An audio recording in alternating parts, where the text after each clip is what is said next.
Assalamualaikum warahmatullahi wabarakatuh. Halo teman-teman semuanya. Perkenalkan, kami dari mahasiswa anestesi semester 5, di mana di sini kami akan membuat video tugas bahasa Indonesia tentang membuat podcast.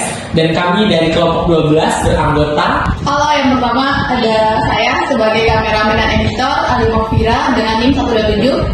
Saya Alfida Pratama sebagai moderator dengan NIM 157. Saya Radina NIM 122 sebagai narasumber. Saya Nafisa dengan NIM 153 sebagai narasumber. Oke, teman-teman semuanya, selamat menyaksikan podcast yang akan kita buat.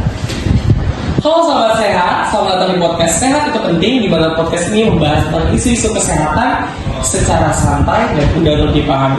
Saya Alfida Pratama, kebiasaan bagian utama, akan menjadi moderator dalam podcast pada hari ini. Dan teman-teman semuanya, seperti dilihat di frame kamera, kita sudah mengundang dua narasumber. Yang pertama kita yaitu ada Mbak Adin, dan narasumber kedua itu ada Mbak Ica. Oke, sebelum itu kita memulai pembahasan, boleh Mbak Adin dan Mbak Ica kenalan diri terlebih dahulu. Halo, nama aku Adin. Biasanya sih kalau di kampus dipanggilnya Radina ya. Aku sebagai mahasiswa semester 5 keperawatan anestesiologi. Halo teman-teman, perkenalkan nama saya Nafisa, biasa dipanggil Ica. Saya juga mahasiswa di 4 keperawatan anestesiologi semester 5. Oke, dari lihat nih, kita lihat pengalaman mereka. Ini Mbak Adin ini merupakan mahasiswa dari ilmu kesehatan, dan Mbak Ica ini dia mahasiswa kesehatan juga, tetapi beberapa proyek mengikuti proyek dalam promosi dan pencegahan penyakit ya Mbak. Oke, sebelumnya terima kasih banyak ya Mbak Ica, Mbak Adin sudah berkenan untuk membagikan pengalamannya di baik dunia kesehatan itu kepada teman-teman semuanya ya. Iya, terima kasih juga ya. Semoga diskusi kita hari ini tuh banyak manfaat yang bisa teman-teman ambil. Pastinya ya Mbak. Oke, Mbak Adi dan Mbak Ica, ini aku akan mengajukan beberapa pertanyaan ya Mbak dari pengalaman yang pastinya. Ini kan kita sesama mahasiswa kesehatan ya Mbak, dimana sebagai mahasiswa kesehatan itu pasti orang-orang itu beranggapan mahasiswa kesehatan itu pasti sudah kayak kehidupannya udah sehat, pola hidupnya juga udah sehat, benar-benar kayak mengikuti gerakan masyarakat hidup sehat gitu kan Mbak. Nah itu aku mau tanya, bener nggak kira-kira yang orang anggap mahasiswa kesehatan sudah mengikuti pola kesehatan yang baik dan benar? Kalau menurut saya sih sebenarnya nggak benar sepenuhnya ya Mas, karena kami tuh belajar tentang kami memang belajar tentang kesehatan, tapi di lapangan itu sendiri tuh berbeda gitu loh, karena kami mempunyai jadwal yang padat, terus tugas-tugas menumpuk, jadi ya dibilang mahasiswa sehat banget tuh enggak sih ya menurut saya. Kalau dari Mbak Adin gimana Mbak? Kalau menurut saya tuh kayak kita tuh kan juga manusia biasa ya, cuma bersembunyi di balik kayak anak kesehatan nih udah pasti hidupnya sehat, padahal ya enggak juga ya, karena ya seperti manusia normalnya kita juga bakalan begadang, terus makanan juga nggak sehat, gitu-gitu aja. Cuma kita lebih tahu kayak resikonya apa aja. Oke, berarti emang sama-sama kayak manusia fakultas-fakultas lain ya Mbak? Berarti hanya tertutup title anak ilmu kesehatan gitu. Oke, berarti secara teori dan praktik itu bisa sama-sama berbeda ya Mbak? Ya udah pasti jauh ya bedanya di mana. Kalau teori kan kita cuma belajar aja, kayak belajar aja. Tapi kalau praktik kayak kadang kita nggak bisa samain gitu loh, teori dan praktik loh. Oke. Berarti jadi ini kita bisa simpulkan bahwa mahasiswa kesehatan pun itu masih menghadapi masalah yang sama seperti mahasiswa-mahasiswa lain. Oke, ini Mbak, jadi aku mau menanyakan nih, menurut kalian masalah kesehatan apa sih yang paling sering dialami mahasiswa kesehatan? Oke, jawaban dari saya ya, yang paling untung biasanya kelelahan ya Mas. Terus tidurnya juga terganggu karena tugasnya penumpuk seperti saya bilang tadi, pasti tidak bergadang. Terus masalah pencernaan karena kan ya banyak tugas, telat makan, tidak makan. Selain itu juga stres karena ya tugas saya menumpuk. Oke, ini kayaknya curhat ya Mbak, jadinya lebih ke curhat kayak udah pengalaman banget ya sebagai mahasiswa kesehatan. Tapi memang saya pun merasa sebagai mahasiswa kesehatan tuh ternyata nggak segampang itu ya. Kita pikir kayak cuma kerja doang, kayak intik-intik aja, ternyata teori semua itu tuh sangat-sangat berbeda ya. Tapi kalau dari Mbak Adin gimana Mbak?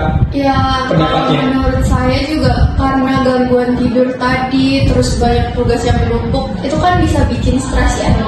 Terus stres itu juga bikin imun kita tuh turun. Berarti memang stres itu sangat berpengaruh ya Mbak, berarti sini. Oke, berarti ini aku mau nanya nih, kira-kira seberapa pengaruh sih stres itu pada kesehatan secara keseluruhan? Menurut aku berpengaruh banget ya, karena tadi balik lagi, jadinya nanti ngaruhnya ke imun kita. Jadi kayak imunitasnya jadi turun. Terus kan mahasiswa kesehatan tuh kalau nggak banyak ujian, banyak tugas. Pilihannya cuma dua, nggak mungkin nggak ada tugas dan nggak ada ujian. Betul, Jadi betul. balik lagi ke sana. Tugas-tugas juga jadi nanti keteteran ya. Kalau stres kan kadang kita bikin makan jadi banyak. Ada orang yang stres tidurnya tidur nggak bisa tidur, Iya, betul, ada yang betul. bisa tidur cepat, ada yang Makan banyak, nggak makan ada yang banyak. nggak makan. Iya, itu tergantung pribadinya masing-masing. Makanya itu juga bisa berdampak ke fisik sama mentalnya orang kan. Jadi, misal kita stres pun, ya tergantung tiap orang sih cara mereka mengelola stresnya tuh kayak gimana gitu. Jadi kalau bisa, walaupun stres, jangan sampai stres banget jadi kena mental itulah gitu. Oke. Kalau based of pengalaman, kira-kira dari teman-teman Mbak atau mengalami sendiri nggak tingkat stres yang Mbak lihat atau gitu? Udah pasti ya. Iya. Cuma kayaknya hidup kita dibalansin aja. Iya. Kalau ada tugas dan ujian nanti kita weekendnya jalan-jalan. Yang itu pasti jalan-jalan. Oh siap. Berarti, Sebulan ada 4 minggu, 4 minggu aja kita pergi. oke, berarti benar-benar memanfaatkan holiday ya. Harus, kalau enggak kita stres, nah udah tuh. Tapi Mbak ini mau tanya, kira-kira dari teman-teman Mbak atau teman kuliah Mbak itu ada nggak yang menurut kalian tingkat stres mereka itu sangat-sangat tinggi? Ada sih salah satu teman saya, mereka tuh jadi yang susah banget tidur gitu, jadi tiap hari begadang sampai bisa besoknya tuh kuliah tuh dia nggak tidur sampai pagi gitu.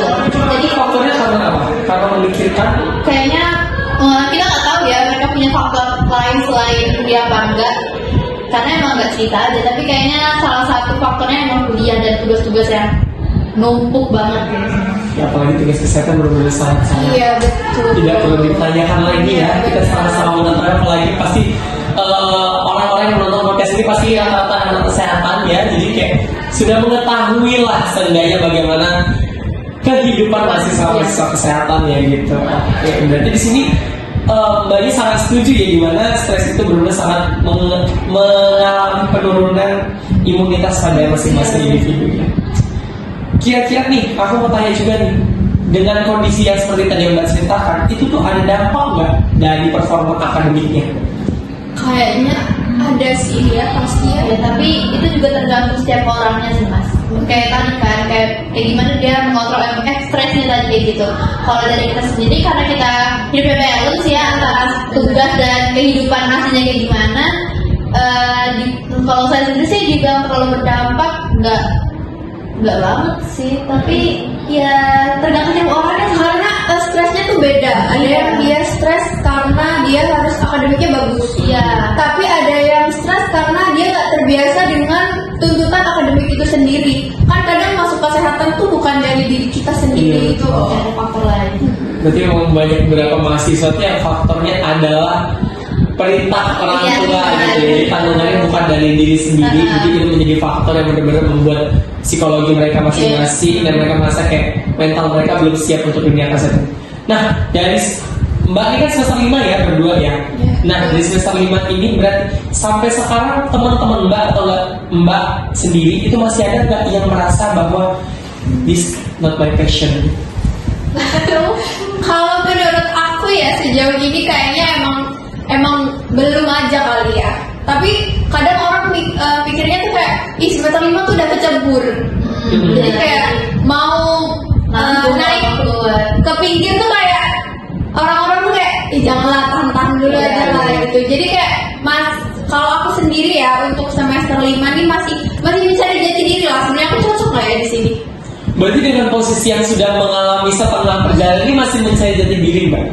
Atau Iya, kayak betul. ya udahlah aku akan menerima semua takdir yang akan aku jalani ke depannya? Kayaknya kalau udah semester 5 akan menerima takdir ya, karena ya orang-orang juga benar ya kayak mau naik ke pinggir juga kayaknya susah. Tapi semester awal-awal kemarin 1, 2, atau 3 itu kemarin kira-kira ada nggak pikiran kayaknya gue semester depan berhenti deh? Oh iya, sudah jelas. Oh jelas. Ya, jelas. ya, kalau dari saya berat, cuman kayak ya udahlah. Kalau Mbak Ica ini Karena atas keinginan sendiri atau gimana Mbak? Sebenarnya keinginan sendiri, cuman nggak kepikiran untuk masuk anestesi aja. Emang pengennya di kesehatan, tapi nggak anestesi. Tapi pas dicoba, ya udahlah. Emang dari dulunya emang pengen kesehatan. Beda Oke, dengan Mbak ini. Berarti kita lihat ini teman-teman ada 2 POV. Salah satunya adalah orang yang atas dasar keterpaksaan dan satunya memang sudah berniat untuk masuk dunia kesehatan. Jadi teman-teman udah mempunyai 2 POV di sini dan teman-teman bisa melihat kalau memang sudah setengah perjalanan bagaimana rasanya dan bagaimana yang sudah dari awal pengen masuk kesehatan, jadinya kayak bagaimana juga setengah perjalanan. Oke, dari situ berarti kalau Mbak Ica mungkin kita sudah aman lah karena dia pengen masuk kesehatan. Jadi dari Mbak Andi ini kita lihat kayak dia masih mencari jati diri di semester 5 ini. Dan berarti kemungkinan tapi tetap akan lanjut ya Mbak? Iya, karena mau nggak mau, karena ini udah tinggal beberapa tahun lagi aja ya. Dan kita mau PKL mas. Oh, sudah mau praktek di rumah sakit Turun berarti ya? dari rumah sakit. Oh, kalau boleh tahu praktek di mana Mbak? Kalau aku sih di Lamongan, Jawa Timur. Oh, Lamongan Jawa Timur. Kalau Mbak Ica Saya di Kendal, halo orang-orang di Kendal. Kendal. Oke, jadi teman-teman yang mau ketemu mereka nanti boleh pas saat mereka praktek klinik di rumah sakit apa kalau Lamongan? Aku di RSPK Lamongan. SPK Lamongan ya Kendal. RSUD Suwondo. Suwondo, jadi teman-teman bisa nanti datangin aja mereka dalam keadaan sehat ya, bukan Iya, dalam keadaan sakit, sudah pasti. gitu. Yang membuat kalian makin stres. Oh, betul. Terutama mahasiswa-mahasiswa kesehatan sana jangan sampai ketemu mereka karena teman-teman stres gitu Iya, ya. betul. Oke, berarti konsentrasi pembelajaran juga sangat-sangat penting ya Mbak. Oke nih Mbak semuanya ini kan tadi kan sudah menceritakan pengalaman cerita bisa masuk mahasiswa kesehatan nih. Nah dari ilmu yang sudah didapatkan apalagi sekarang semester 5 pasti sudah banyak banget dong ilmu-ilmu yang diberikan gitu.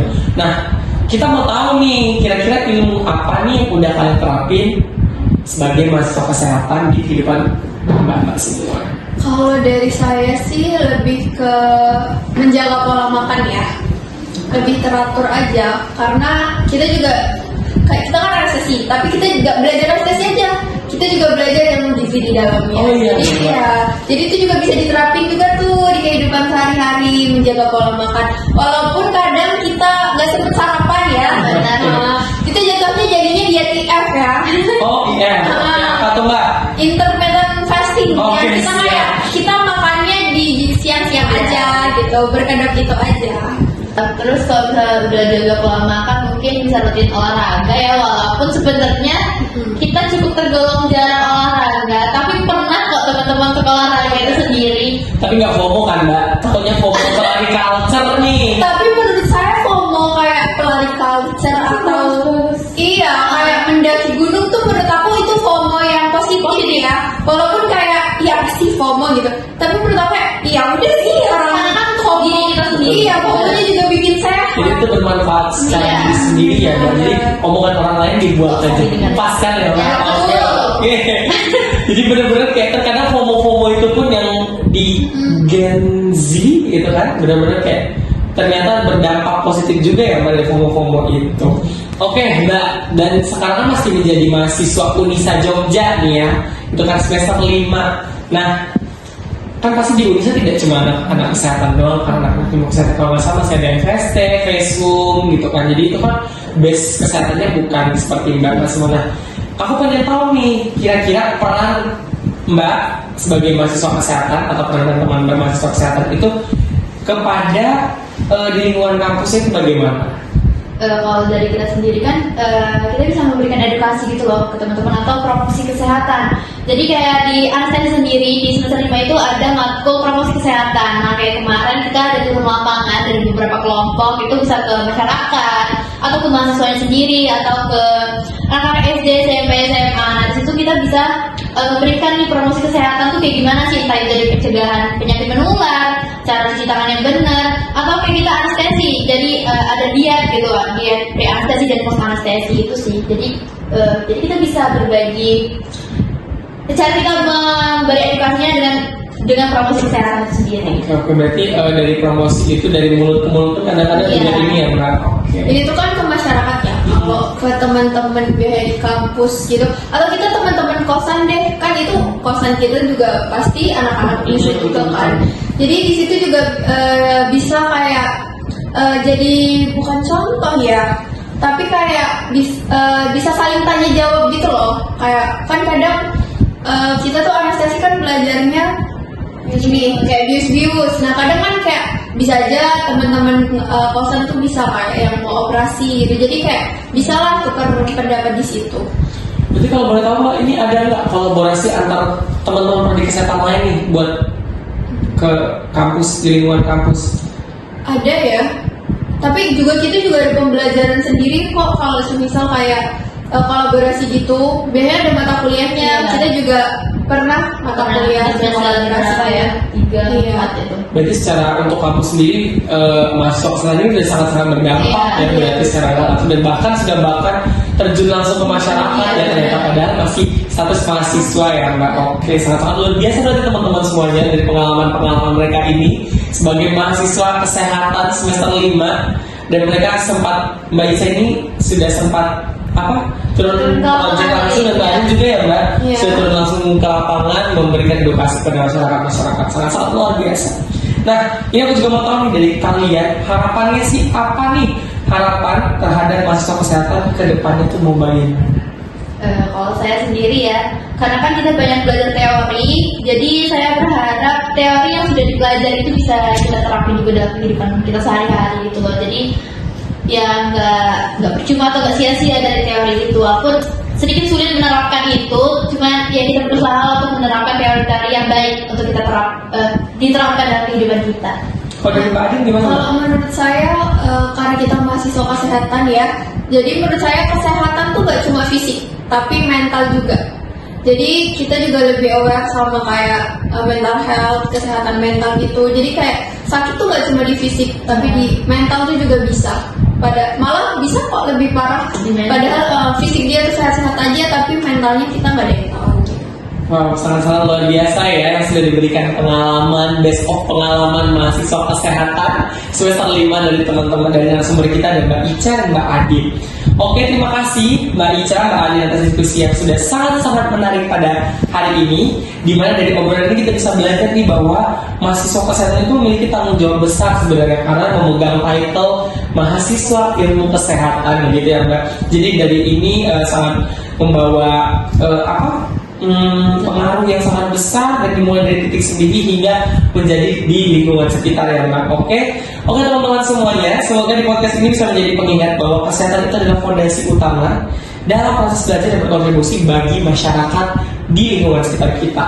Oke, saya Tama pamit undur diri. Sampai jumpa di podcast berikutnya. Tetap jaga kesehatan dan tetap semangat. Bye bye.